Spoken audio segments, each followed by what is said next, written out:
محمد وعلى آل محمد كما صليت على إبراهيم وعلى آل إبراهيم إنك حميد مجيد اللهم بارك على محمد وعلى آل محمد كما باركت على إبراهيم وعلى آل إبراهيم إنك حميد مجيد۔ تمام قسم کی حمد و ثنا اللہ رب العزت کے لیے جو میرا اور آپ کا مالک ہے، میرا اور آپ کا خالق ہے، خالق کل کائنات ہے، ہمیں شفائیں دینے والا، تندرستیاں دینے والا، رزق دینے والا، وہ وحدہ لا شریک کے لیے۔ اور کروڑوں درود و سلام میرے اور آپ کے ہادی، رہبر، رہنما، آمنہ کے لال حضرت محمد صلی اللہ علیہ وسلم پر، اور کروڑوں سلام پہنچے میرے نبی کی آل کو، ان شہدائے کربلا کو، اور اسلام کے سارے شہیدوں کو ہماری طرف سے کروڑوں سلام پہنچے۔ کا تصوری قربانیوں کے بغیر ممکن نہیں۔ اس اسلام کا آغاز ہوا تو قربانی سے۔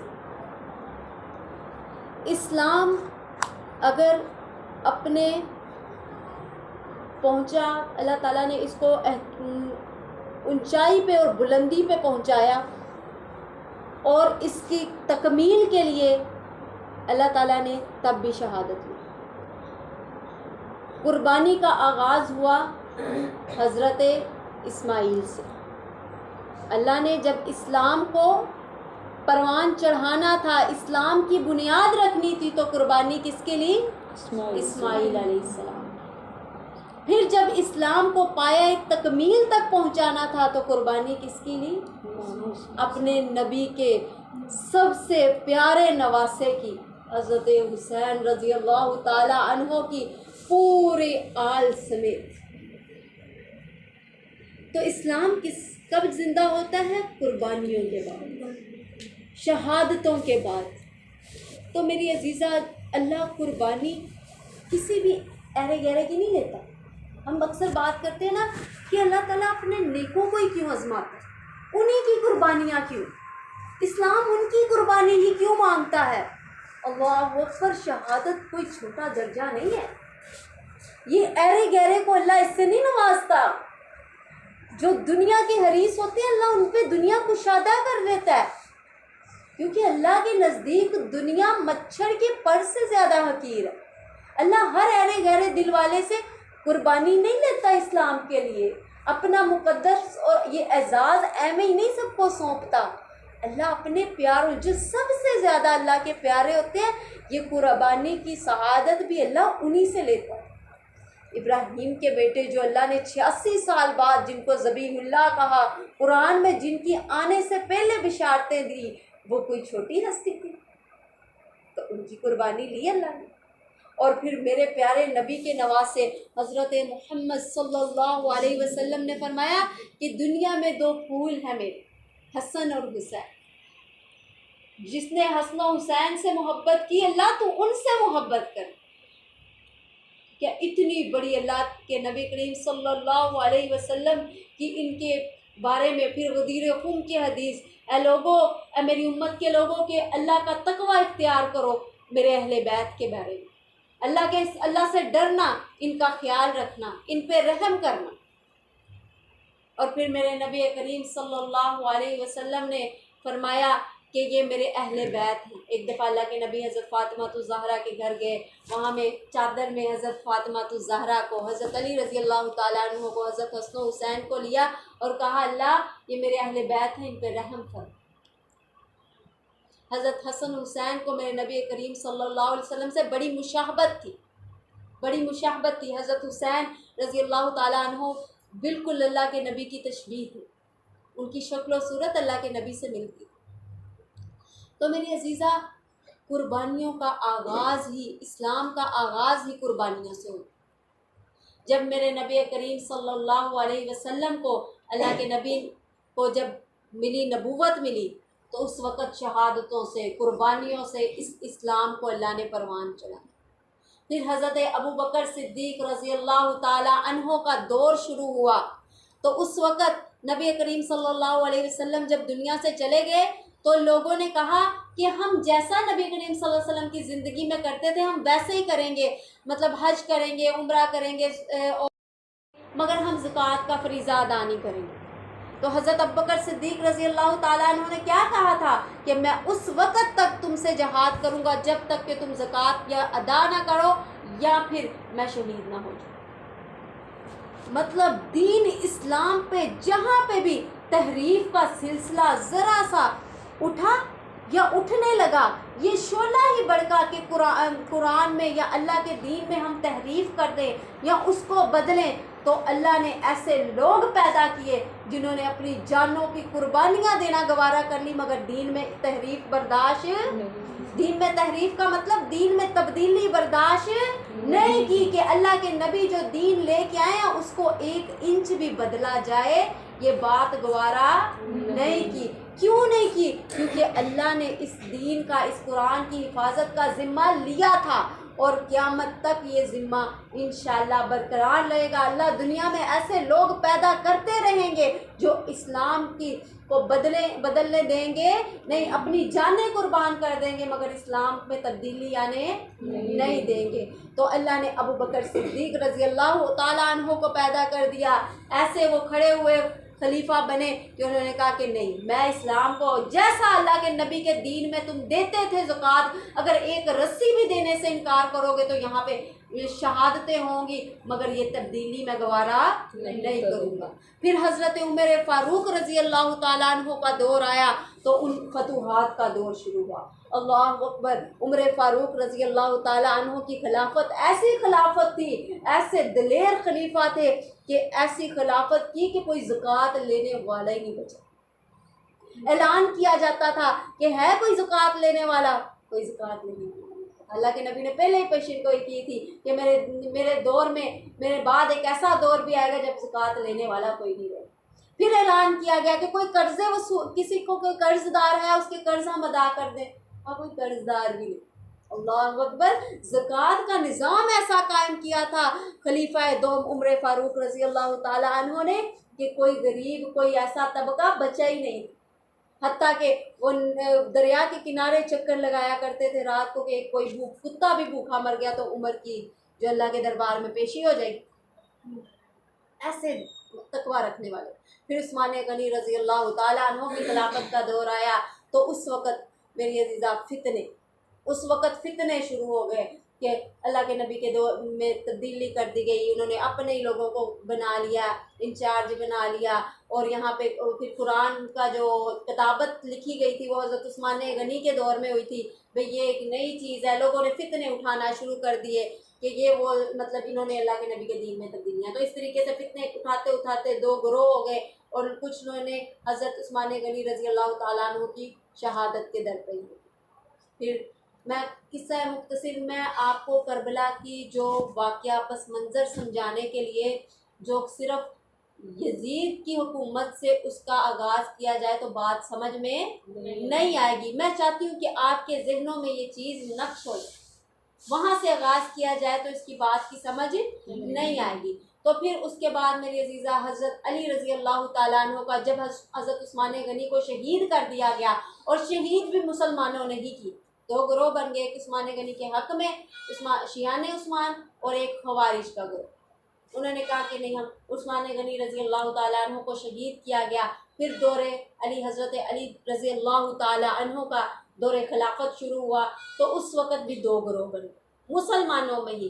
ایک گروہ حضرت علی کے ساتھ تھا، انہیں شیعان علی کہا جاتا ہے۔ کیا کہا جاتا ہے؟ شیعان علی۔ اور ایک گروہ ان کے خلاف کھڑا ہوا، وہ اس بنیاد پہ کہ آپ حضرت عثمان غنی رضی اللہ تعالیٰ عنہ کو قصاص لو، اور اس وقت فتنے اس قدر تھے کہ ان کو بٹھانا، اس شعلوں کو بٹھانا ضروری تھا۔ تو انہوں نے کہا کہ بھئی عثمان غنی رضی اللہ تعالیٰ عنہ کا قصاص لیں گے مگر ٹھہرو، مجھے ان فتنوں کو تھوڑا سا کم کر لیں۔ مگر ایسے اٹھے آخر ایک عبد الرحمن بن ملجی نام کا وہ بندہ، اس نے حضرت علی رضی اللہ تعالیٰ عنہ کو شہید کیا۔ ان کی شہادت ہوئی۔ شہادت سے پہلے جب کچھ صحابہ نے کہا کہ آپ اپنا خلیفہ نامزد کر جائیں، آپ حضرت حسن کو اپنا خلیفہ نامزد کر دیں، تو حضرت علی رضی اللہ تعالیٰ عنہ نے کہا کہ نہ میں حضرت حسن کا نام لوں گا اور نہ میں یہ کہوں گا کہ ان کو آپ خلیفہ بنائیں، یہ میں امت کے مشاورات پہ چھوڑوں کہ وہ جس کو چاہیں خلیفہ بنائیں۔ اس کو میری عزیزہ کہتے ہیں خلفائے راشدین۔ خلفائے راشدین کیا ہوتا ہے؟ یہ بات سمجھ لو کہ نامزد نہیں کی جاتی چیز، کسی کو اپنی سیٹ پہ جبرن نہیں بٹھایا جاتا کہ میرے بعد یہ خلیفہ بنے گا، یعنی کہ نسل در نسل نہیں، بلکہ خلافت راشدہ وہ ہوتی ہے جو امت چنے، جس کے بارے میں اس کے اکابر مشاورات کرے اور اپنے مشورے سے اس کو خود بٹھائے، نامزد کرے، نہ کہ وہ اس کے نسل در نسل خلافت چلے، وہ خلفائے راشدین۔ تو اللہ کے نبی نے فرمایا تھا میرے بعد 30 سال خلفائے راشدین کا دور ہوگا، خلافت راشدہ کا دور ہوگا، یعنی بہترین خلیفہ بنے۔ اور وہ دور کتنے تھے؟ 4 اماموں۔ حضرت ابوبکر صدیق رضی اللہ تعالیٰ عنہ کا دور خلافت راشدہ کا دور تھا، حضرت عمر فاروق رضی اللہ تعالیٰ عنہ کا دور خلافت راشدہ کا دور تھا، حضرت عثمان غنی کا دور رضی اللہ تعالیٰ عنہ خلافت راشدہ کا دور تھا، حضرت علی رضی اللہ تعالیٰ عنہ کرم وجہ اللہ ان کا دور خلافت راشدہ کا دور تھا، اور 6 ماہ حضرت حسن رضی اللہ تعالیٰ۔ خیر امت نے خود حضرت حسن رضی اللہ تعالیٰ عنہ کا چنا، مگر حضرت امیر معاویہ رضی اللہ تعالیٰ عنہ جو کوفہ کے امیر تھے، گورنر تھے، آپس میں ان کی جو جنگ کے لیے حضرت حسن رضی اللہ تعالیٰ عنہ لشکر لے کے گئے اور ادھر سے وہ لے کے آئے، مگر حضرت حسن رضی اللہ تعالیٰ عنہ نے صلح کر لی اور کہا کہ آپ بتا دو صلح کی کیا شرائط تھی۔ حضرت امیر معاویہ رضی اللہ تعالیٰ عنہ نے صاف کاغذ، کوڑا کاغذ بھیج دیا حضرت حسن کو کہ آپ خود ہی لکھ دیجیے کہ کیا شرائط آپ نے رکھنی ہے اور پھر میں اس پہ پابندی کروں گا۔ حضرت حسن رضی اللہ تعالیٰ عنہ نے شرائط لکھ دی کہ آپ نے جو کچھ بھی کرنا ہے دین کے دائرے میں رہ کے خلافت کرنی، یعنی دین سے باہر ہو کر خلافت نہیں کرنی، قرآن کا قانون نافذ کرنا ہے اپنی خلافت میں، قرآن کی قانون کی پابندی ہوگی، اور یہ شرط رکھی۔ پھر کہا کہ آپ آگے اپنا خلیفہ نہیں نامزد کرو، امت پہ چھوڑو، دوسری شرط۔ اسی طریقے سے 2-3 شرطیں جو انہوں نے رکھی دین، ٹھیک ہے۔ اور دوسرا کہ تیسری شرط تھی کہ نبی کریم صلی اللہ علیہ وسلم کے دور میں جو غنیمتوں کا خمس جو دیا جاتا تھا آل نبی کو، وہ دیا جائے۔ اور لوگ نا جھوٹی بات کرتے ہیں کہ حضرت حسن رضی اللہ تعالیٰ عنہ کو انہوں نے وظیفہ مقرر کر دیا تھا اس لیے وہ پیچھے ہٹ گئے، جھوٹی بات ممبروں پہ چڑھ کے یہ کرتے ہیں آل نبی کے بارے میں کہ ان کا وظیفہ مقرر کر دیا تھا اس لیے وہ پیچھے ہٹ گئے، حالانکہ ایسی کوئی بات نہیں، وہ ان کا حق تھا جو ان کو پہلے سے ہی ملتا تھا، جھوٹی بات، ٹھیک ہے۔ پھر حضرت حسن رضی اللہ تعالیٰ عنہ دستبردار ہو گئے، خود خلافت سونپ دی کس کو؟ امیر معاویہ رضی اللہ تعالیٰ عنہ۔ تو 10 سال میری بہنوں بڑے امن و سکون کے، حضرت امیر معاویہ کی حکومت 20 سال، 10 سال بڑے امن و سکون کے، ہر چیز مطلب بہت اچھی، مگر اگلے 10 سالوں میں تبدیلی ہونا شروع ہو۔ کس چیز میں؟ دین میں تبدیلی ہونا شروع ہو، دین میں تبدیلی ہونا۔ کیا تبدیلیاں شروع ہوئی؟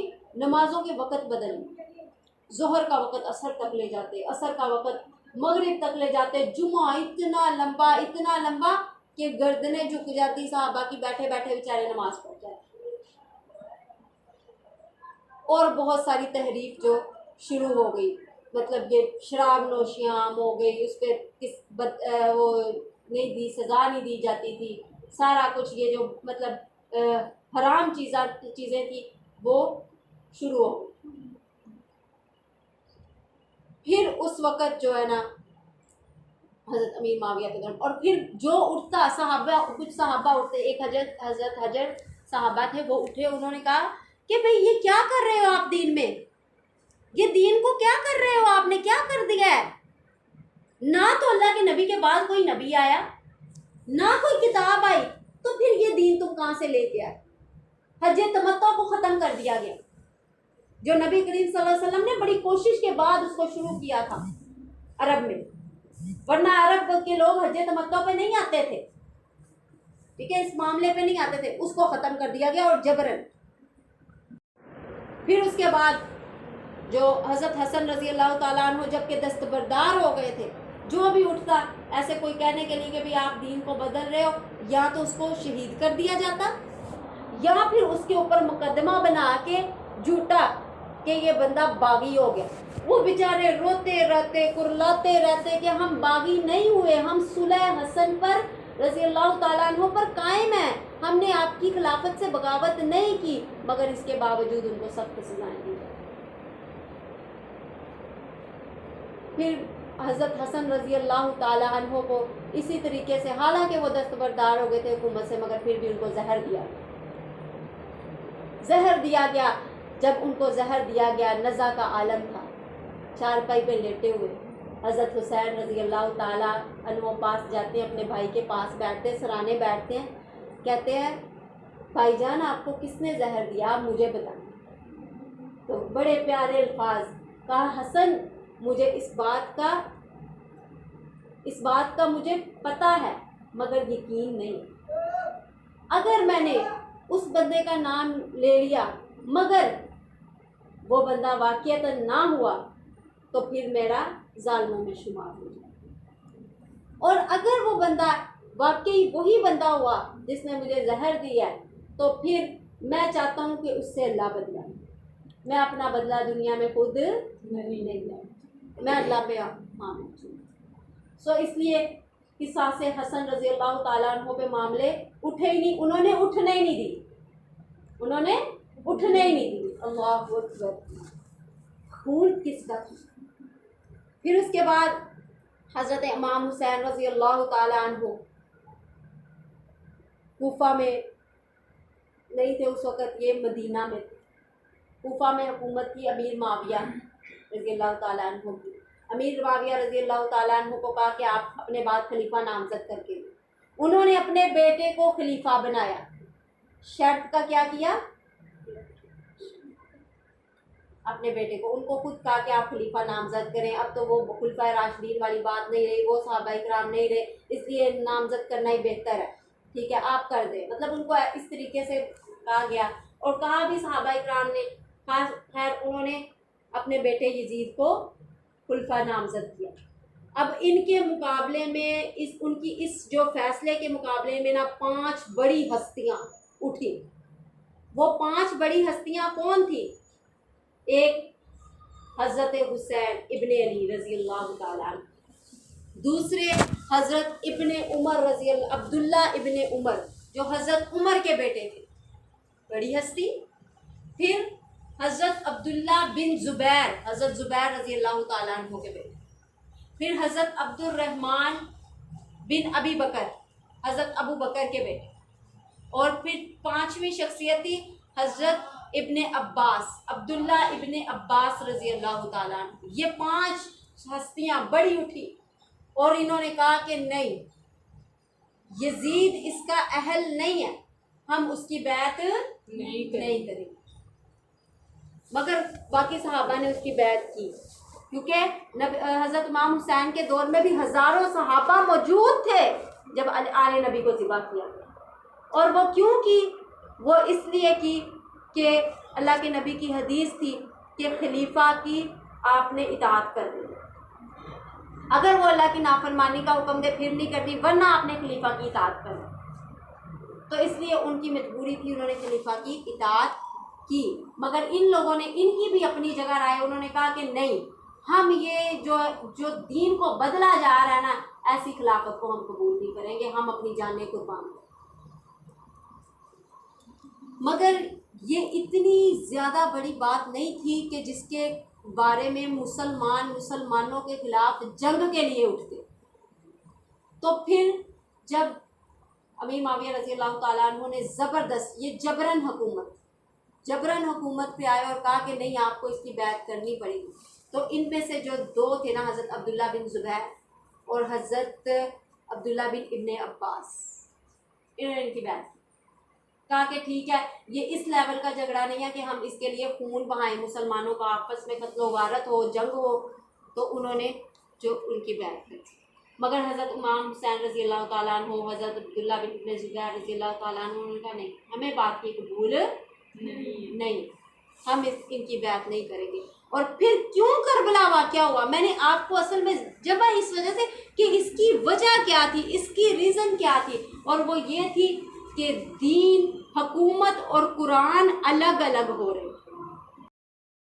سے کربلا جو نا یہ پیش آیا واقعہ کہ حکومت اور قرآن الگ الگ ہو رہے تھے. حکومت میں قرآن والی شریعت نافذ نہیں کی جا رہی تھی. اللہ کے نبی صلی اللہ علیہ وسلم کی 50 سال کی محنت پر پانی پھر رہا. قرآن کے مطابق فیصلے کرنا چھوڑ دیے تھے. حکمرانوں نے صاف کہہ دیا تھا کہ جو ہمیں اپنی مرضی کی بات لگے گی وہ اس کو مانیں گے، اور جو مرضی کی نہیں لگے گی وہ الماریوں میں پڑی رہے. ایسے ہی ہو رہا ہے نا آج. ہم کیا ہمارے پاکستان میں شریعت کے قانون نافذ ہیں؟ تو اس شریعت کے قانون کو نافذ کرنے کے لیے آل رسول نے اپنی قربانی پیش کی. وہ کہتے ہیں نا اسلام زندہ ہوتا ہے ہر کربلا کے بعد. میری بہنوں، اسلام کو زندہ کر کے گئی ہے آپ کے لیے یہ شہادتیں. حضرت امام حسین رضی اللہ تعالیٰ عنہ کے بچے بچے کا خون آپ کے اوپر احسان ہے. اسلام اگر آپ کو شریعت مل رہی ہے، چاہے وہ عملاً نہیں مل رہی، کتابوں میں مل رہی ہے، مگر وہ کس کی وجہ سے ہے؟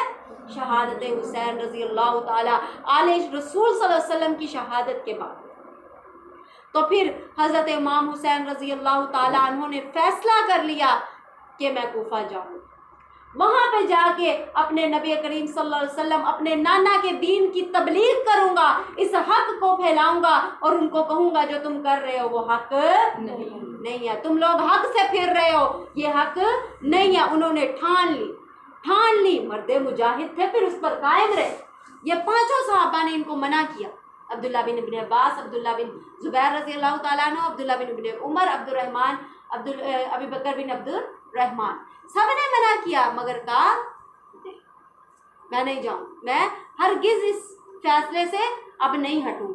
پھر اس کے بعد حضرت امام حسین رضی اللہ تعالیٰ عنہ نے جب کوفہ جانے کا فیصلہ کیا، اس سے پہلے کوفیوں نے خط لکھے، ہزاروں خطوں کا اتنا بڑا تھیلا، کہا آپ آ جائیں یہاں پہ ظالم حکمران، ظلم کی حکمران چل رہی ہے. ابن زیاد کوفہ میں مقرر کیا ہوا ہے، خود یزید دمشق میں تھا، اور یہاں پہ جو خلیفہ، جیسے ہم یہاں پہ جو بادشاہ ہوتا ہے وہ تو ایک ہی جگہ ہوتا ہے نا، تو باقی اپنے مطلب الگ الگ شہروں میں اپنے انہوں نے وہ نائب مقرر کیے ہوتے ہیں الگ الگ جگہوں پہ. اس طرح حکومت یزید کی تھی، مگر اس نے اپنے الگ الگ شہروں میں نائب مقرر کیے تھے. کوفہ میں کچھ اس کو ابن زیاد کو مقرر کیا تھا. کوفیوں نے خط لکھے کہ بھئی بڑا سخت خلیفہ ہے ہم، اور یہاں پہ بہت اسلام کے مطلب دین کی خلاف ورزی ہو رہی ہے، آپ آئیں، ہم آپ کی بیعت کریں گے، ہم ان کے خلاف بغاوت کریں. آپ کی امام حسین رضی اللہ تعالیٰ عنہ کو کہا آپ آئیں، ہم آپ کی بیعت کریں گے، آپ کا ساتھ دیں گے. ہزاروں خط، 1 2 4 نہیں، ہزاروں خط لکھے. پھر حضرت امام حسین رضی اللہ تعالیٰ عنہ نے اپنی طرف سے سفیر مقرر کیا، جو ان کو حضرت مسلم بن عقیل رضی اللہ تعالیٰ عنہ کو سفیر بنا کے بھیجا. بھئی جاؤ دیکھو کوفہ کے حالات کا مشاہدہ کرو کہ جو کچھ کہہ رہے ہیں وہ واقعی ٹھیک ہے. تو جب مسلم بن عقیل رضی اللہ تعالیٰ عنہ گئے تو ان سب نے کہا کہ ہم اس چیز پر بیعت کریں گے، اور کہا کہ مطلب انہوں نے کتنے سونے بیعت لی، اور انہوں نے پیچھے حضرت امام حسین کو خط لکھ دیا کہ معاملات بالکل ٹھیک ہیں، آپ آ جائیں. تو جب ابن زیاد کو پتہ لگا تو ابن زیاد نے وہ مسلم بن عقیل کو شہید کر دیا. مگر شہادت سے پہلے انہوں نے ایک جو ہے نا آپ کے بارے میں وہ میسیج بھیج دیا تھا کہ یہاں پہ نہ آنا، یہ بدل گئے، مجھے شہید کیا، سارے کوفی چھپ گئے. جو ان کے بارے میں تھے نا کوفی لا یوفی، کوفی وفا نہیں کرتے، سارے چھپ گئے، آپ نہ آنا. مگر اس سے پہلے ہی حضرت امام حسین رضی اللہ تعالیٰ عنہ روانہ ہو. جب روانہ ہونے لگے تو ام سلمہ رضی اللہ تعالیٰ عنہ، کون ام سلمہ؟ اللہ کے نبی کی بیوی، کہنے لگی اے حسین تو اگر جانا ہی چاہتا ہے تو نے فیصلہ کر ہی لیا، اس بات پہ اٹل کر لی ہے اپنی بات، تو ٹھیک ہے آپ چلے جاؤ، مردوں کو لے جاؤ، عورتوں کا کیا کام؟ تو بڑے سنہری الفاظ میں لکھنے والی بات ہے۔ حضرت امام حسین رضی اللہ تعالیٰ عنہ نے کہا کہ اماں جان، اللہ کا بھی یہی فیصلہ کہ حسین اب اللہ کی راہ میں اپنی گردن کٹا، اس کی بیٹیوں کو، اس کی بہنوں کو جو ہے نا کربل کی قیدی بنایا جائے۔ اتنی دیر تک امت کی آنکھیں نہیں کھلنی، اللہ اکبر، اتنی دیر میں تک میری نانا کی امت نے نہیں جاگنا، ان کے جذبے بیدار نہیں ہونے، انہوں نے یوں ہی سوئے رہنا ہے، اور اگر یہ سوئے رہے تو میرے نانا کی قربانی رائے گاہ چلی جائے گی، میرے نانا کے دین کو بدل دیا جائے گا یہودیت نصرانیت کی طرف، اور یہ گوارا مجھے نہیں۔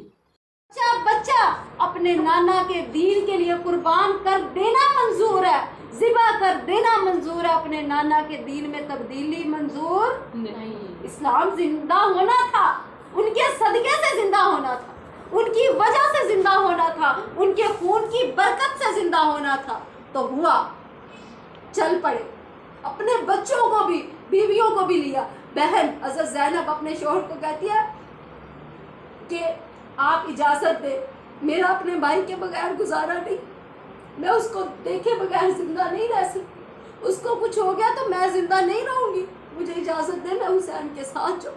اپنے بچوں کو ساتھ لے کے گئی، اپنے بھائی کے ساتھ گئی، بچوں کو ساتھ لے کے، بیٹیاں چھوٹی سی سکینہ رضی اللہ تعالیٰ، علی اصغر چھوٹے سے 6 ماہ کے، بچہ نہیں چھوڑا، سب لے گئے۔ مقصد کیا تھا؟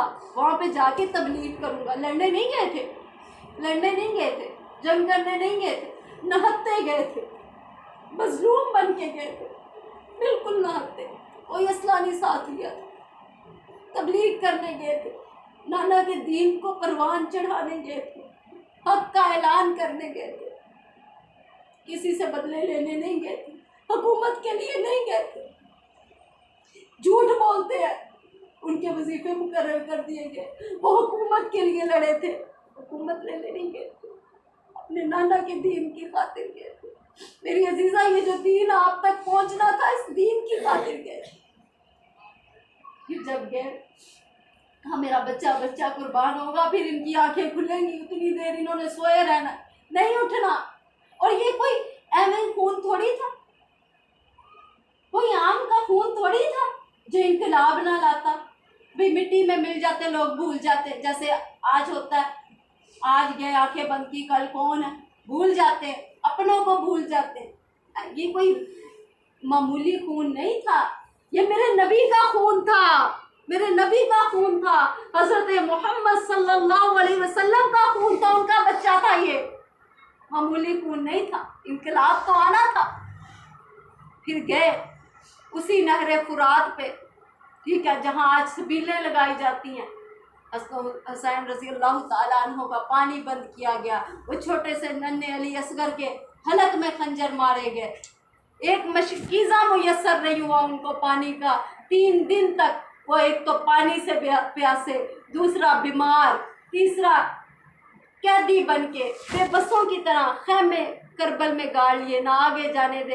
ابن زیاد کی فوجیں آ گئی، یزید نے وہ گورنر مقرر کیا جو سخت تھا، پھر اس کے اوپر ابن زیاد نے کہا ان سے میری بیعت لو، شمر کو جو سخت ترین درندے جیسی وہ رکھتا تھا اپنی پرسنالٹی، شمر کو مسلط کر دی، شمر کو کہا فوجیں لے کے جاؤ کربلا میں، پانی تک نہ ان کو پینے دو، ان کے اوپر ظلم ستم کی اخیر کر دو، ان سے میری بیعت لو۔ ابن زیاد نے کہا میری بیعت کی مطلب نسبت سے یزید کی بیعت لو، میری بیعت لو اور میری نسبت سے یزید کی بیعت لو۔ شمر نے اخیر کر دی، اخیر کر دی۔ اور کوفیوں نے کیا کیا؟ کوفیوں نے کیا کیا؟ حکومت اتنی سخت آ گئی ہے، وہ کہہ رہے ہم باہر جو نکلا کرفیو لگا دیا، جو باہر نکلا مار دیں گے اس کو، چھپ گئے۔ وہ اللہ کے بندو اس وقت تو خوف کرتے، وہ جو تمہارے لیے تمہیں دین سکھانے کے لیے کٹ برنے آیا، تم اس کے لیے کٹنا بھول گئے۔ حسین ابن علی رضی اللہ تعالیٰ عنہ نے کہا اور دیکھو خطوں کا تھیلا لا کے ان کے آگے ڈھیر کیا، اور دیکھو میں خود نہیں آیا، اور تم نے مجھے بلایا، یہ ایک نہیں ہزاروں خط ہے، یہ تمہارے ہی لکھے ہوئے ہیں، تم نے مجھے بلایا تھا۔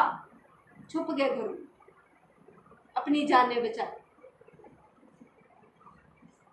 آخر کار ان کا یہ ظلم برداشت کرتے کرتے حضرت حسین رضی اللہ تعالیٰ عنہ کی آپ بچے سے لے کر آخر تک آپ رضی اللہ تعالیٰ عنہ کی آپ کے سر کو کاٹا گیا، ابن زیاد کے دربار میں رکھا گیا، ہونٹوں پہ چھڑیاں ماری گئی، رحم نہیں آیا۔ وہاں پہ بیبیوں نے خطبے دیے، ننگے سر خطبے دیے، روتے کرلاتے خطبے دیے۔ تم لوگ کہتے ہو ہم بہترین ہیں، یہ بہترین ہے جس کے ہونٹوں پہ تم چھڑیاں مارو، یہ ہے بہترین جن کو تم نے ذبح کیا۔ اللہ کے دربار میں کیا پیش کرو؟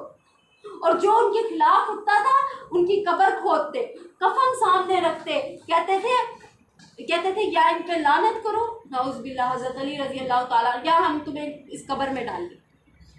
کہا تھا کہ تم لوگ مجھے بیڑیاں سمیت، اپنے لوگوں کو کہا تھا مجھے بیڑیوں سمیت، میرے اسی خون میں لت پت کپڑوں سمیت مجھے قبر میں دفن کرنا، تاکہ میں کل قیامت کو اٹھوں تو ایسے ہی پل صراط پہ ان سے ملوں۔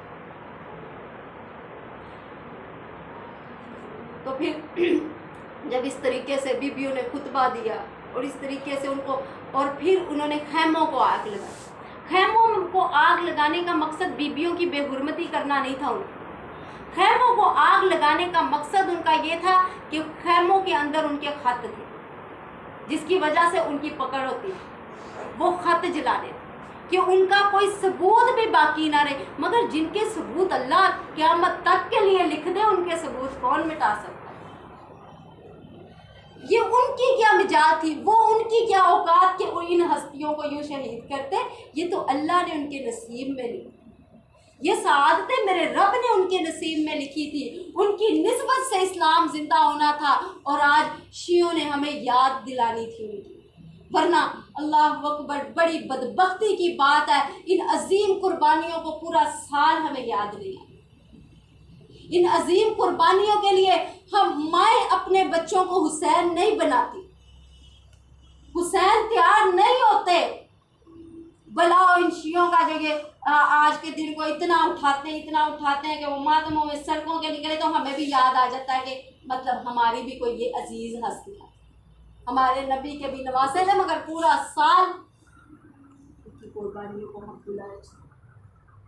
حق تو یہ بنتا تھا ہر گھر سے حسین نکل، پھر قصاص سے پھر میری عزیزہ، پھر اللہ نے جو ان کا قصاص کیا، پھر اللہ نے ان کے اوپر، پھر نبی کریم صلی اللہ علیہ وسلم، جیسے کہ میں نے کہا تھا کہ امام حسین نے کہ میرا خون کوئی عام خون نہیں ہے جو رائے نہ جائے، پھر ہوش آیا، پھر سب سے پہلے کوفی اٹھے، ان کو ہوش آیا، حکومت کے خلاف بغاوت کی، پھر اس کے بعد مدینہ والوں نے سب سے پہلے بغاوت کی، یزید کی بیعت توڑی،